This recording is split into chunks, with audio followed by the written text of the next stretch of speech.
Bueno, básicamente lo que el día de hoy quería hablar con ustedes, estaba como medio viajando entre las cosas, de qué hablamos, de cómo podemos hacer en realidad de este poco momento, digamos, lo mayormente posible exitoso, ¿no? El encuentro. Entonces, mi esposo me compró nuevos libros y quiero compartir con ustedes este nuevo libro de acá, okey. Bueno, está en hebreo, pero en realidad es Ani Betfilati, Betfilá. Eh, Veani Etfilá quiere decir y yo con los rezos y las oraciones. ¿Qué es lo que el Rav Uri Sherki habla y cómo plantea, lo que es en sí la oración, la plegaria? Entonces, cada uno de nosotros, empecemos por la oración más básica, ¿no? Que recuerdo también está en el libro de los rezos para noágidas, que es la oración, la primera oración a la mañana en la que empezamos, eh, en donde dice Modá ani lefaneja.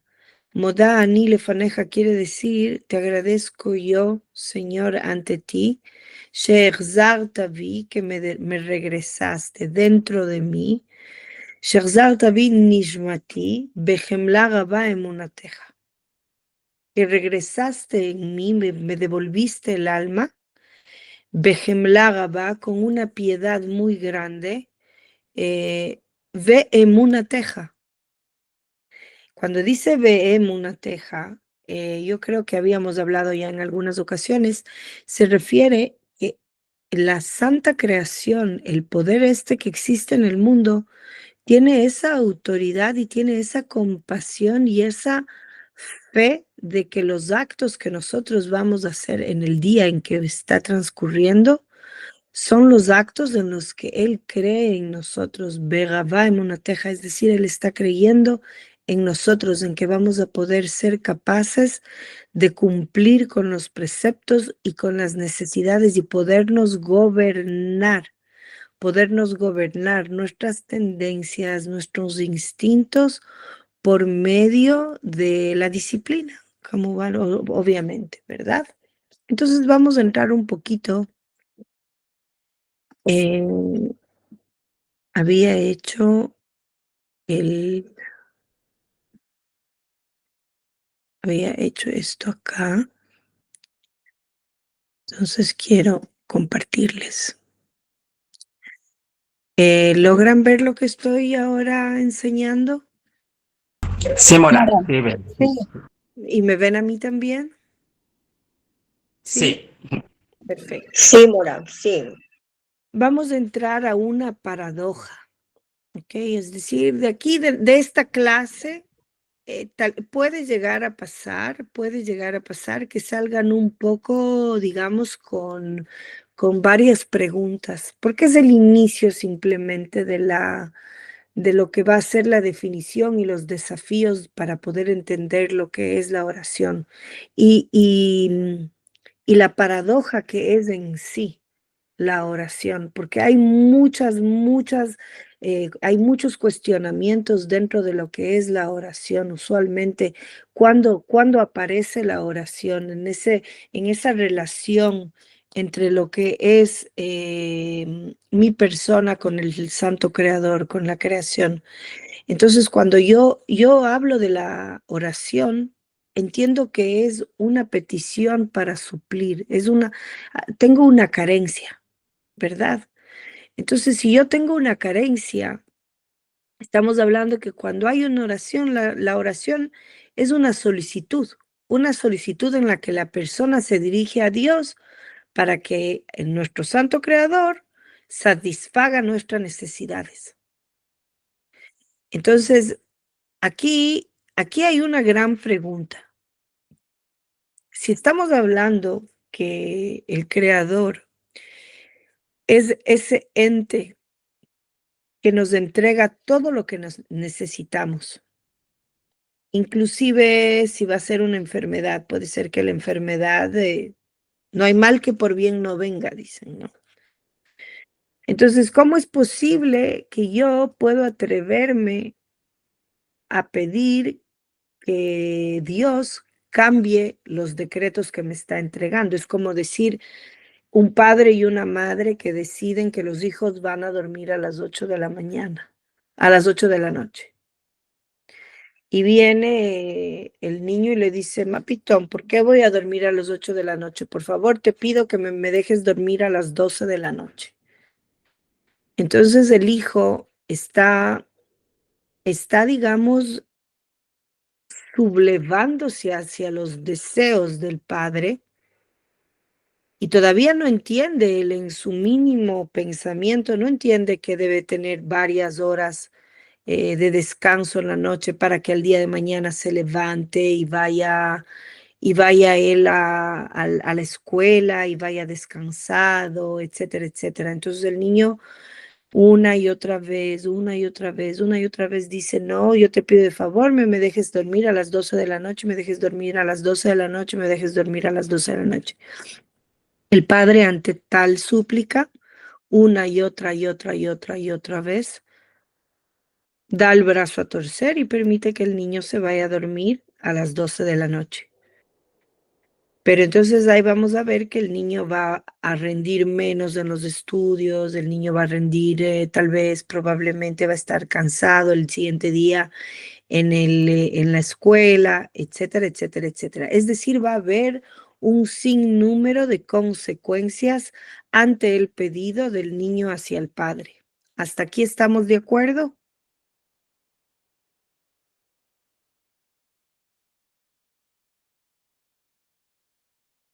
¿Entendieron lo que les estoy explicando? Sí, Mora. Perfecto.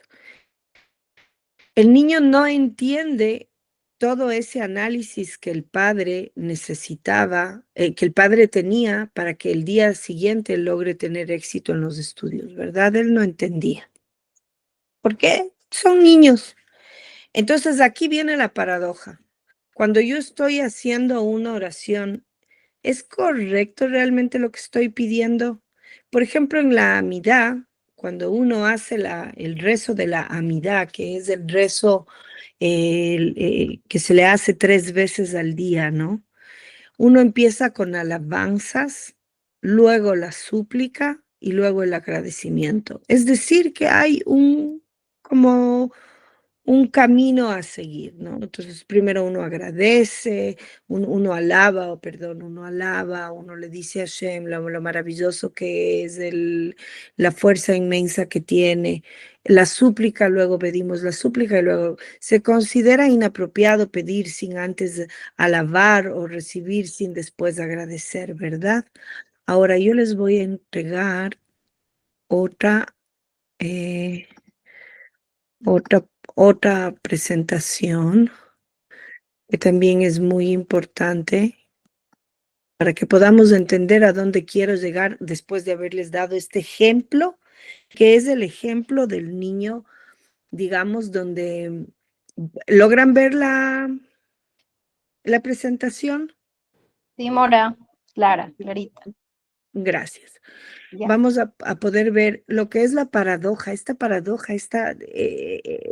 síntesis de desafíos en el análisis profundo de lo que es la oración.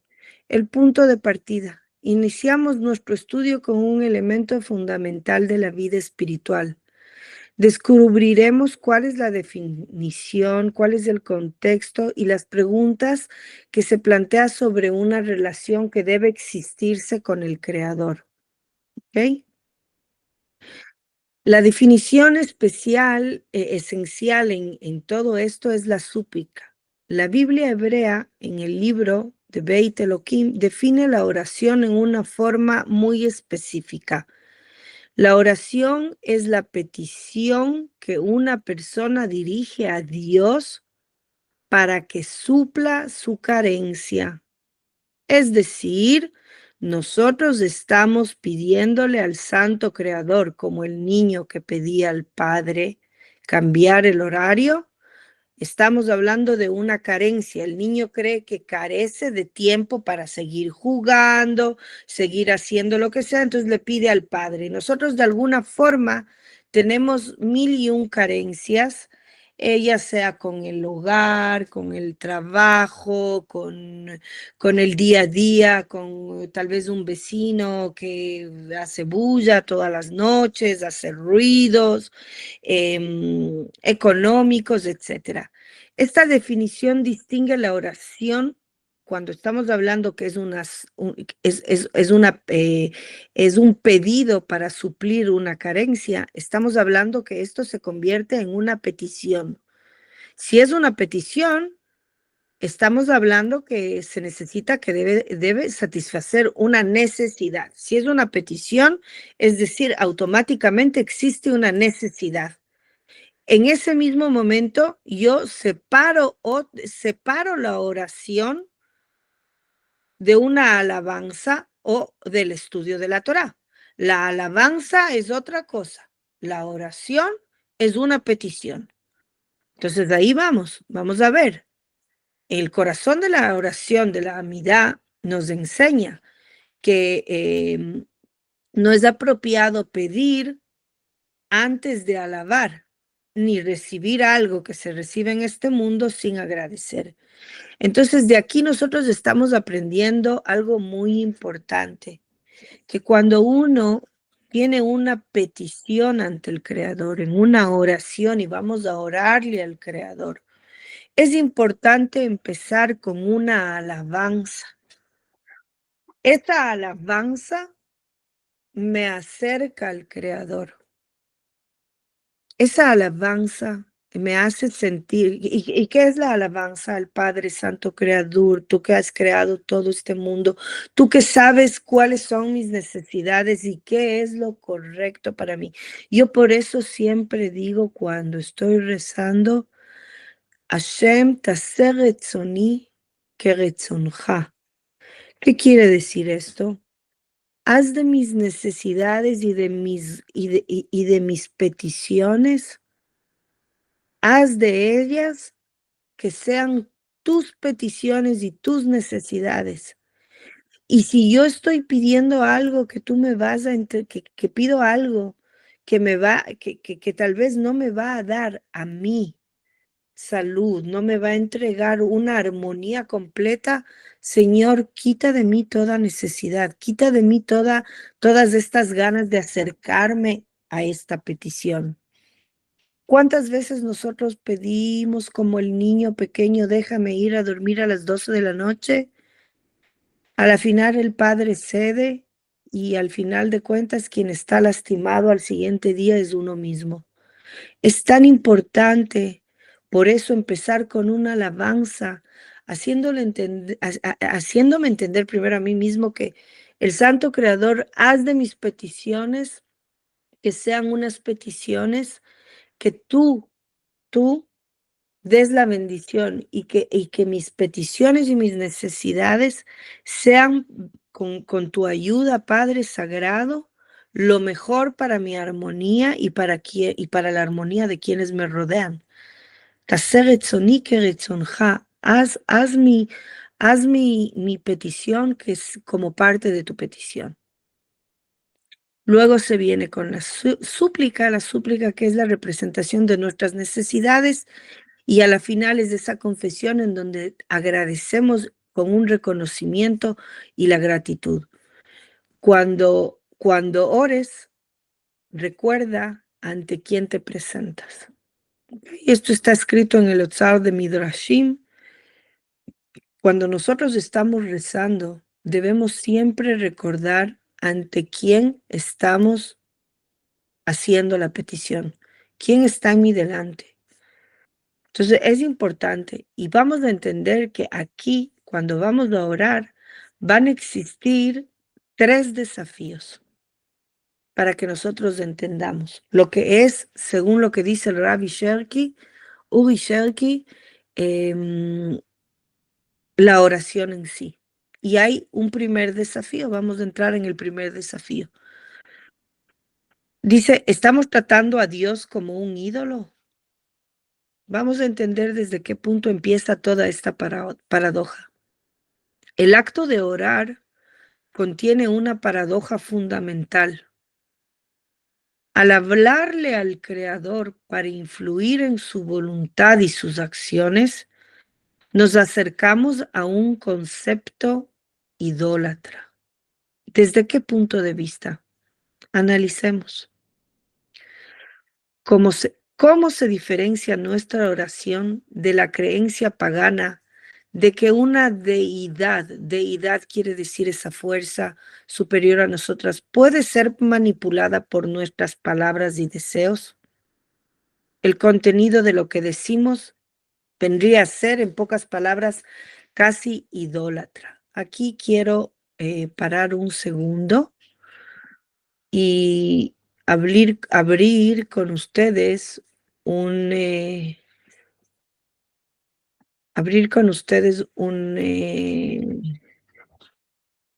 un debate. Estamos entendiendo, pueden abrir los micrófonos, abramos los micrófonos, es importante tratar de entender lo que estamos hablando. Aquí dice, ¿cómo es posible?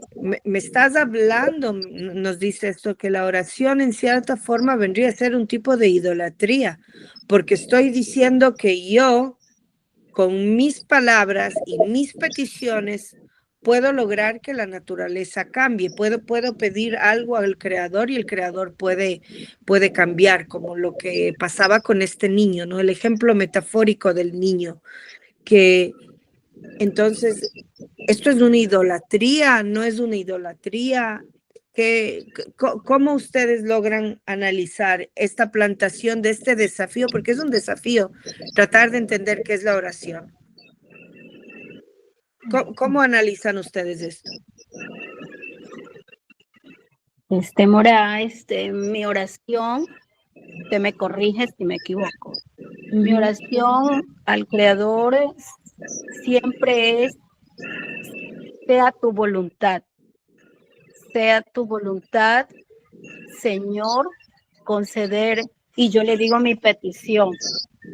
Y también le digo que yo acepto sus juicios porque son justos. Y cuando yo hago esto, mi alma se llena de paz y vivo confiada. Esa es mi experiencia cuando yo hago una oración y los rezos. Ok, Marlene, ahora vamos a ver otra persona que quiera dar que quiera hablar, que quiera decir. Ok, continuamos. En cierta forma es correcto, sea tu voluntad. Es decir, estamos hablando que el momento en el que yo digo sea tu voluntad y es correcto, Marlene, estamos entendiendo ya que al final de cuentas mi petición no es la que cambia la naturaleza, sino que hay una fuente superior que es quien decide si este cambio va a existir. ¿Ok?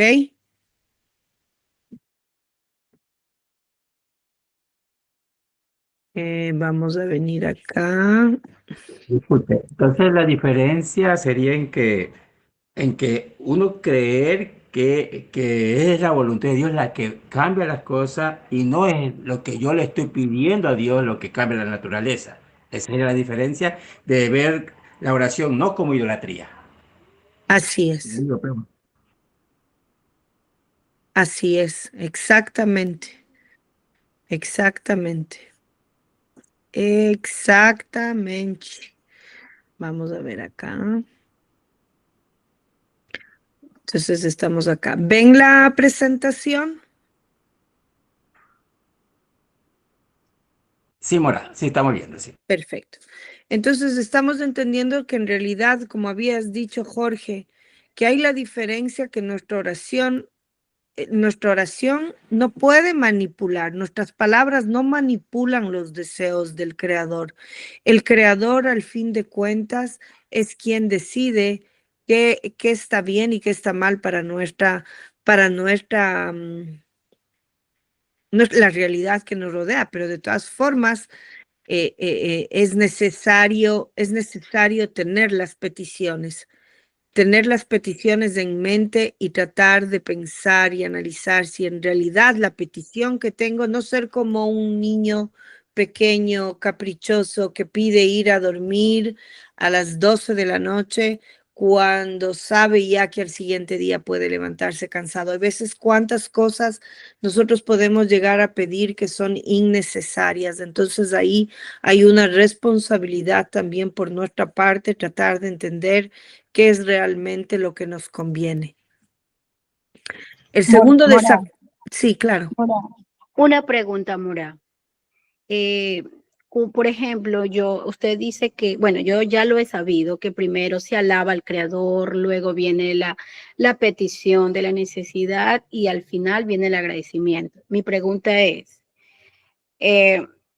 yo le alabo al Señor, le digo que cuánto lo amo, que yo confío mucho en Él, que espero en Él, pero también luego de eso le digo y le agradezco inmediatamente a Dios por haberme concedido ese momento de estar en su presencia y poder, y de ahí le digo que le doy gracias por mis hijos, por mi esposo. ¿Está bien? Sí, O tengo que detenerme solamente con la alabanza, luego vengo con la petición y al final le agradezco? Por favor, corríjame, amor, si estoy haciendo bien, no sé. sí, correcto, es así. El momento en el que uno ¿No? agradece por todo al final. Así. La alabanza, exactamente como lo estás haciendo, es la forma. Y aparte que no hay tampoco bueno, digamos viene a ser la estructura básica que los sabios entregan de cómo uno debe orar al Señor, que es con la alabanza, la petición y el agradecimiento. Rabbi Nachman de Breslev hace un pequeño cambio en esto y él empieza la Itbodedut, que se llama, que viene de la raíz de la palabra voded. Voded quiere decir solo. Boded es solo. Entonces, cuando él se va a Leit Boded, se va a un camino solitario en el cual él se encuentra con el Creador y habla que él prácticamente recomienda que se haga una Itbodedut 1 hora diaria cada día, el Rabbi Nachman Mibreslev. Y en esa Itbodedut hace un pequeño cambio en donde él empieza agradeciendo todo. Agradeciendo, alabando, te agradezco por la salud que tengo, te agradezco por mis hijos. O sea, hace un cambio, el agradecimiento lo pone primero, conjunto con la alabanza. Agradecimiento, alabanza, petición y nuevamente agradecimiento. Entonces, vuelvo y repito, o sea, la alabanza, petición y agradecimiento es una técnica y la otra del Rabbi Nachman que viene alabanza y agradecimiento, petición, agradecimiento. Entonces sí, está bien. El segundo desafío que tenemos ante nosotros es ante quién nos presentamos. Se nos ordena saber ante quién estamos, pero ¿cómo puede una mente finita quiere decir una mente que tiene espacio y tiempo y no es de por vida, una mente finita, limitada, digámoslo así, comprender verdaderamente al Creador cuando el Creador es algo infinito? O sea, aquí hay una contradicción y un poco, digamos, hasta sarcástica, porque si estoy hablando que tengo un vaso de 1 litro y quiero entender un quintal, 5 galones. No, los 5 galones no pueden entrar en un vaso, en un recipiente de 1 litro. Es mucho más. Entonces, si voy a meter los 5 galones en el espacio de 1 litro, todo se va a desbordar. Entonces, ¿cómo realmente puedo entender ante quién me estoy presentando? Es algo como un poco aquí, es una fuerza infinita, estamos sin una claridad completa. Toda la oración vendría a correr un riesgo, porque en realidad no estoy presentándome con mi limitación, no estoy presentándome ante un ser que tiene también límites, es algo ilimitable. Entonces, desde este punto de vista, mi oración podría estar siendo tan limitada, y aquí viene un concepto clave. La falta de este conocimiento absoluto implica que toda oración es en principio sospechosa de idolatría hasta que se demuestre lo contrario. ¿A qué se refiere? A que si yo estoy hablando que mi mente es limitada y estoy hablando ante una constelación que es infinita, tengo que entender que lastimosamente voy a tener que analizar bien cómo estoy rezando. Entonces, de aquí es importante empezar a conocer la inmortalidad y toda esta parte infinita de lo que es el Santo Creador. Y el tercer desafío que tenemos en la oración es tal vez si es que estamos hablando de algún tipo de arrogancia. ¿A qué me refiero con la arrogancia? Porque al orar, implícitamente le decimos al Creador que su mundo no es perfecto. Y aquí sí ya es un signo de pregunta, porque estamos hablando, claro, o sea, si estoy teniendo un mundo en los que yo siento una necesidad, entonces tu mundo no es perfecto, por lo tanto, tú no eres perfecto, tú eres un ente que estás entregando carencias y necesidades. Y encima más me estoy atreviendo a decirle que su mundo, como ven en este círculo, no es completo, no es correcto, sino es quebradizo. Entonces, encima más yo vengo con mis palabras y le digo, o sea, tú tienes que hacer estos cambios. Es como decir que alguien, por ejemplo, Ruth, me invitas a tu casa y tu casa tiene una decoración preciosa, divina, y yo vengo y te digo, no, Ruth, pero es que tu casa no está bien decorada, tu casa tiene que empezar a poner, la sala tiene que estar acá, el comedor acá. Entonces es un cierto tipo, es una arrogancia, ¿no? Donde yo vengo y estoy criticando tu mundo y tu creación. Entonces, en este análisis, nosotros entendemos que desde algún punto de vista la oración también puede llegar a ser algún tipo de arrogancia. ¿Y por qué estamos haciendo este análisis? Para que logremos entender que la oración también no es simplemente una alabanza, petición y agradecimiento, es una responsabilidad muy grande. Y en este análisis, el acto de la petición puede ser visto como un insulto a Dios, ¿no? Si es que estoy hablando desde este punto de arrogancia, en donde viendo que las carencias y defectos, y estoy viendo que el mundo que Dios creó no es un mundo así que se diga muy completo. Entonces, esto puede ser un acto de petición visto como un análisis de arrogancia, una audaz declaración de que somos nosotros quienes sabemos qué es lo mejor, lo que se necesita para el mundo que Él está creando. Entonces, la única idea que se me viene a la mente es que si Dios nos dio la patria potestad de ser a imagen y semejanza y ser los socios en el mundo para esta creación, nos da la capacidad de poder orar en este tercer desafío. La dificultad de saber qué pedir, incluso si tuviéramos justificados para señalar defectos, ¿cómo podemos estar seguros de lo que pedimos es realmente para nuestro bien? Una persona enferma pide salud, pero quizás la enfermedad cumple un propósito superior. Una mujer estéril reza por un hijo, pero quizás es mejor para ella, a pesar del dolor, no tenerlo.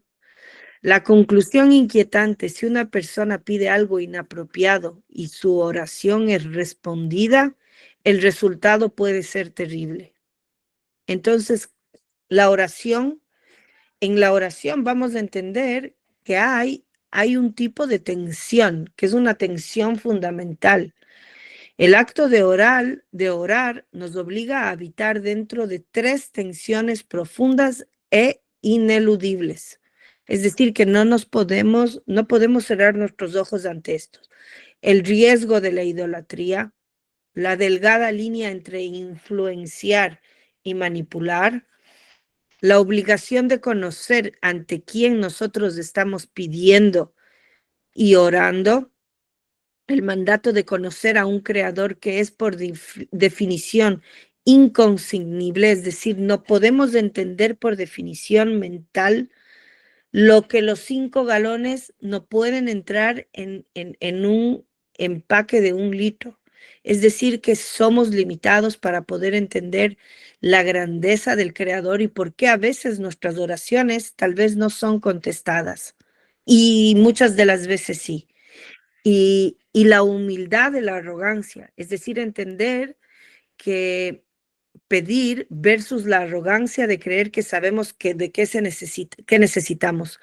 Porque es decir, si el mundo si las vivencias que Hashem me está enviando son exactas y perfectas para lo que soy yo y para el ser que esta vivencia está construyendo en mí para el día de mañana, entonces de alguna forma nace aquí la capacidad de poder aceptar. Muchas veces yo he hablado con ustedes y les he contado de la trágica historia que tuve con la muerte de mi primer hijo, mi primogénito, Adrián Ricardo, que murió de muerte natural de cuna. En ese momento el mundo se cae, se me caía, se me caía, se me caía. Pero hoy en día, casi 20, 30 años más tarde, me doy cuenta que fue una creación perfecta para poder entender y planificarme todos los planteamientos que tuve para poder llegar al entendimiento que tengo hoy en día de lo que es Hashem y lo que es su poder y lo que es sus necesidades y lo que son mis necesidades. Es decir, que que no hay mal que por bien no venga. Siempre y cuando yo logre conectarme a la vida y no a la compadencia en uno mismo, porque si me empiezo a compadecer de lo que soy yo misma, a lo donde vamos a permanecer en una pregunta. El propósito de estas dificultades no es desalentar la oración. Pongan esto atención, ¿no? La propuesta, la pregunta del análisis a estos 3 desafíos no es desalentar la oración, sino más bien el secreto del libro que vamos a empezar a estudiar es analizar, es profundizar, es acercarse a la oración, es aceptar toda su complejidad, sus riesgos y su profundo misterio. No se trata de encontrar respuestas fáciles, sino de aprender a vivir con la grandeza de las preguntas, la paradoja de la oración. ¿Y por qué el rabino Uri Sherki habla mucho de todo esto? ¿Por qué?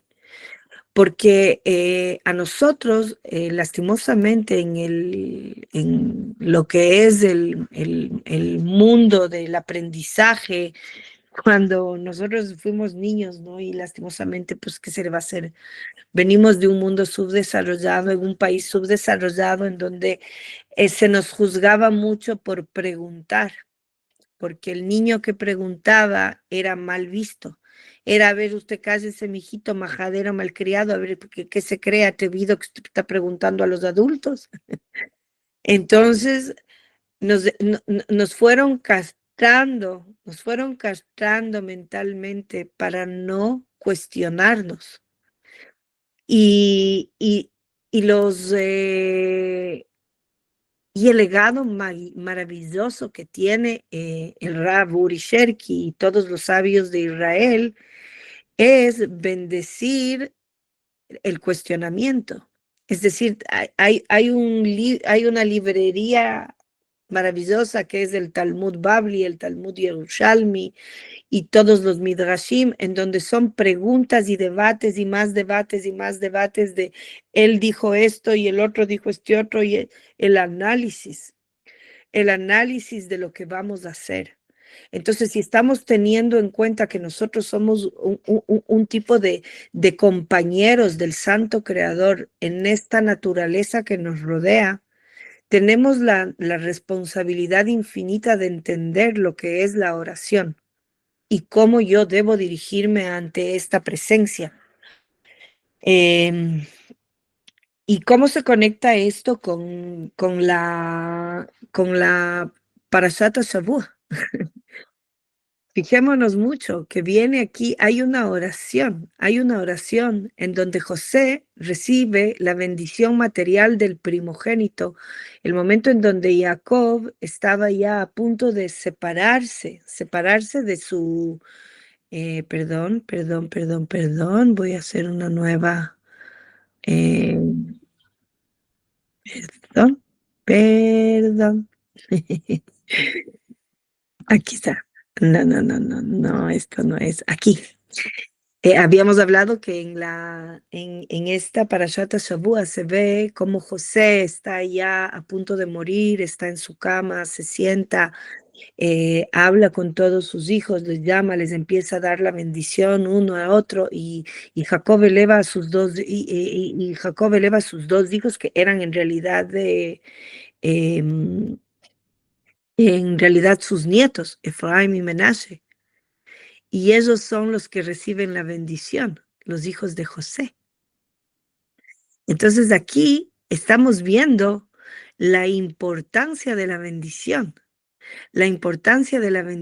y esta bendición, Beshut Yosef, Beshut Efraim o Menashe, que son en realidad hasta el día de hoy, en cada sábado, uno bendice a los hijos, ¿no? Berkat Abanim, después del Kiddush, en donde se sienta el padre, pone las manos encima de la cabeza del hijo y le dice que Hashem te bendiga como Efraim y Menashe, porque de ahí va a salir el pueblo de Israel, de la fuerza que tienen Efraim y Menashe. ¿Y por qué? Decide Hashem dar la bendición a Efraim y Menashe? Ellos fueron los primeros dos hermanos, los primeros en la historia de la Biblia, en donde no pelearon, no discutieron, vivieron en paz y en armonía, viviendo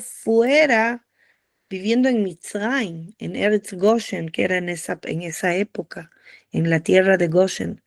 Y ellos se aman y se respetan. Entonces de ahí uno aprende, y con esa bendición aprende que lo más importante en este mundo es saber vivir en armonía, saber vivir en una oración de armonía con los hermanos, que no es fácil, porque a veces dentro del hogar los hermanos son los primeros que nos hacen saltar el fusil. ¡Oh, mis hermanos! Dios mío, a veces me pueden, oh, mis hermanos, les adoro, les amo, pero son los primeros que nos ponen pruebas en la vida de cuando vamos creciendo, son con quienes nosotros aprendemos a desenvolvernos, las primeras personas en este mundo con quienes nosotros aprendemos a desenvolvernos en el mundo que nos rodea. Entonces, la importancia de recordar que inclusive cuando uno está lo más alejado posible, si mi hermano está lo más alejado posible y no está cerca del Santo Creador, aún así tengo la obligación de vivir en paz y en armonía con Él, a pesar de que piensen lo contrario a nosotros, no como el Islam progresista, el Islam radical, que dicen que si uno no se hace musulmán, pues, mataron a tantos cristianos, a tantos católicos, a tanta gente por allá, por estos lugares, por Afganistán, Pakistán, Irak. Entonces, no, nosotros, ustedes como noágidas, yo siempre he hablado esto, son personas que tienen en sus manos el liderazgo de dar el ejemplo de vida bajo los respetos, bajo el respeto, bajo la tolerancia a cualquier ser, sea cual sea su forma de vida. Es el tiempo de seguir invitando a más gente a nuestras clases, seguirlos invitando a ser parte, a que sigan estudiando, porque solo el estudio logra dar el entendimiento de a dónde estamos llegando, a qué Dios debemos rezar. ¿A qué fuente? ¿A qué fuente nos dirigimos en nuestros rezos? Les voy a contar un cuentito pequeñito es acerca de las bendiciones. Rabbi Elimelech busca a quien bendecir. Rabbi Elimelech se hallaba estudiando con sus alumnos. Repentinamente hizo una pausa, levantó su cabeza y prestó atención, como si percibiese una voz lejana. Luego de unos instantes, preguntó si alguno de los presentes había escuchado algo. Nadie contestó. Entonces explicó, escuché una voz que decía, ¿quién irá a salvar a Rabbi Schmelken de sus sufrimientos en Nickelsburg? Dado que fui el único en oírla, con seguridad que me corresponde ir a mí. Como era viernes y la distancia a recorrer era grande, los alumnos suponían que lo ideal sería partir después de Shabbat. Pero Rabbi Elimelech manifestó su intención de viajar inmediatamente y explicó que si lo correcto era viajar luego de Shabbat, hubiese escuchado la voz entonces y no el viernes. No le hubiera venido esa idea a la cabeza, al parecer. Rabbi Elimelech salió a la ruta y comenzó a caminar. Al rato apareció una carreta. Se detuvo a su lado y el anciano conductor se ofreció a acercarlo a algún lugar. Voy a Nickelsburg, dijo el rabbi. Sube entonces, contestó el carrero. Durante todo el viaje no intercambiaron palabras. Al rato, el anciano detuvo el vehículo. El rabbi descendió, vio a lo lejos una ciudad y al acercarse comprobó que había llegado a su destino. El viajero fue inmediatamente a visitar a Rabbi Schmelkin, en quien se hallaba llorando por los sufrimientos que le infligían los habitantes de la ciudad, alegando que el Rab era demasiado exigente con ellos. Rabbi Elimelech le comentó que intentaría solucionar el problema. De inmediato solicitó permiso ante los jefes de la comunidad para hablar públicamente al día siguiente. Al sábado por la mañana, Rabbi Elimelech pidió que la colectividad expresase libremente las quejas que tenían contra Rabbi Schmelken. La gente protestó contra la severidad del Rab, citando distintos ejemplos. Rabbi Elimelech analizó la situación y aceptó las concesiones que la población solicitaba. La ciudad rebosaba de alegría y el odio hacia el rabino se desvaneció repentinamente.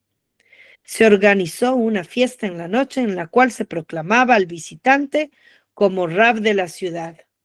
¡Oy, oy, oy! Este pidió encarecidamente que no se tomase aún ninguna resolución y citó a todo el pueblo a una nueva reunión para el día domingo. Nadie faltó a la cita. Pero Rabbi Elimelech, que ya había logrado borrar el odio hacia el Rabbi Schmelken, esta vez sorprendió a los concurrentes encarando el problema desde otro punto de vista. Les hizo notar lo correcto de la posición del Rab, que quería preservar la fe de sus feligreses. La livianidad, explicó con voz emocionada, puede llevar al mal camino. Conmovió el auditorio al mostrarles cómo, con su egoísmo y sus errores, solo habían ocasionado sufrimiento y dolor a quien, como Rabbi Schmelken, buscaba el bien de la comunidad. El discurso logró el efecto deseado. La comunidad, arrepentida, pidió disculpas al rabino Schmelken y se organizó una gran fiesta en su honor. Rabbi Elimelech, presente, se despidió de todos y decidió volver a su ciudad. Ya en la ruta, recibió un mensaje divino en el que se le anunció que como pago por haber aliviado los sufrimientos del rabino Nickelsburg, todas sus bendiciones se cumplirían. Emocionado, buscó ansioso a alguien a quien bendecir por la ruta, pero esta estaba desierta. Recién cerca del anochecer, apareció a lo lejos una pobre mujer que había ido al campo a buscar algo con que alimentar a su familia. Rabbi Elimelech corrió imponente para bendecirla, pero ella, muy asustada, huyó. El Rab la persiguió y alcanzó a bendecirla. La atemorizada mujer, ya en su hogar, le contó a su marido cómo un loco la había corrido para darle una bendición. Todo hubiera quedado en lo anécdito, pero al día siguiente, el dueño de la casa, el jardín, tropezó con algo duro que resultó ser nada menos que una barra de oro. El loco, pensaron, habría sido un enviado divino. Años después, Gaby Elimelech, que viajaba recolectando fondos para una causa benéfica, llegó al nuevo hogar de la mujer de nuestra historia. Esta lo reconoció y, pensando que el enviado divino había regresado para retirarle la bendición por algún pecado, le pidió humildemente que no lo hiciese, pues estaba dispuesta a mejorar en lo que fuera necesario. Rabbi Elimelech le declaró la situación y el motivo de su viaje. La mujer, obviada, le dio una generosa donación. El Rab continuó reconfortando su camino y la mujer disfrutó largos y felices años gracias a su bendición. Es decir, gente querida, que las bendiciones, lo que uno decreta también de nuestra boca, de nuestra palabra, con nuestra palabra, puede también marcar realidad que nos decreta el mundo que nos rodea. Entonces, por tal motivo, tenemos también la responsabilidad, a pesar de todo lo que se había dicho y de toda la paradoja que estamos estudiando. Quiero terminar con la clase recordándoles también que nuestra palabra tiene fuerza y tiene peso en el mundo que nos rodea.